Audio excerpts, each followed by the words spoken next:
Hello and welcome to this English 2.1 video on choosing your book, the book you're going to use to write your essay on in the end of year exam. What we're going to cover in this video is why it's important to choose a good book. We're going to then cover what makes a good book, how you're going to choose a book for yourself, and finally we'll have a list of a few examples of good books to write about in your essay. At the end of this video, you're going to need to be able to pick what book you're going to write your essay on. So starting with why it's important to choose a good book. Well, the book needs to have sufficient depth to allow you to fully answer the question. It needs to have enough content that you can write a full essay on a question that they give you. And so you need to choose a good book so your essay has the potential to get any grade and achieved a merit or an excellence. So a book that doesn't quite have sufficient depth would be The Very Hungry Caterpillar. Although it's a fantastic book through and through and a timeless classic, it probably isn't the best book for you to write your essay on. It just doesn't have enough content in it, although I'm very happy to be proved wrong with this. So there are specific aspects of the book which are needed for it to be good and appropriate for your essay.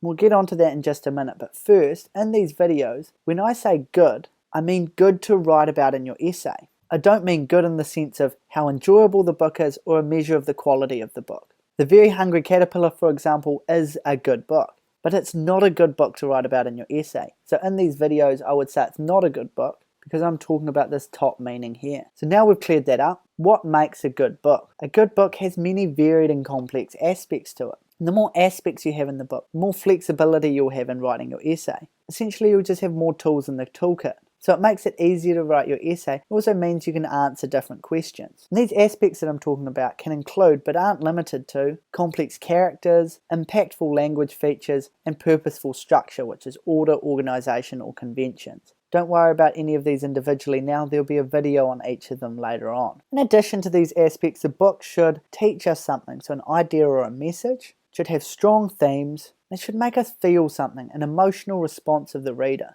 Maybe anger, surprise, shock, sadness, empathy, things like that. And if a book ticks all these boxes, then it should be a good book for 2.1. So now we've got a criteria for what makes a good book. How are you going to choose a book? Now the first stop should always be the books you've studied in English class. The books you've studied will definitely be good books to write about in your essay. And on top of that, you'll have all the notes already there and you'll be able to ask your teacher questions, and hopefully you would have already read the book or at least watched the movie and pretended you read the book. So you'll be so many steps ahead if you do this. However, if you didn't study a book in English this year, or for whatever reason you really don't like the book or don't want to do it, then have a look at our recommended list of books, which is on the next slide. All these books will be good to write your essay on. If you don't want to do any of them, think about books that you've already read or really enjoyed that have the previously mentioned components of a good book. So all those different aspects. If a book doesn't have all those aspects, then it doesn't mean it's a bad book. It just means it might be a bit harder to write an essay on. But if you really like the book or feel like you know it really well, then you can still go ahead and write your essay on it. But there are some books that are easier to write about than others. And here are some examples of some of those books. Now you will have heard of most of these, and you would have heard of most of these in the context of English classes. There's a reason why nearly everyone studies these books, and that's because they're really good to write about. So things like To Kill a Mockingbird, The Great Gatsby, Brave New World, Romeo and Juliet, or pretty much any Shakespeare, 1984, Fight Club's a really good book, The Kite Runner, The Catcher in the Rye, and Of Mice and Men. These all have heaps of content to write about, and also heaps of stuff on Google about them. So you can Google about ideas and themes and characters and all that, and there'll be heaps of info on these books. So these are really good books to write on if you don't have any other ideas. Remember, you don't have to choose one of these books. This is just a sample of the good books, and there are plenty of other good books to write about. So what you need to do now we've come to the end of this video is pick a book that you're going to write about. And once you've done that, move on to the next video, which is about understanding the question that they're going to give you in the exam to write your essay on.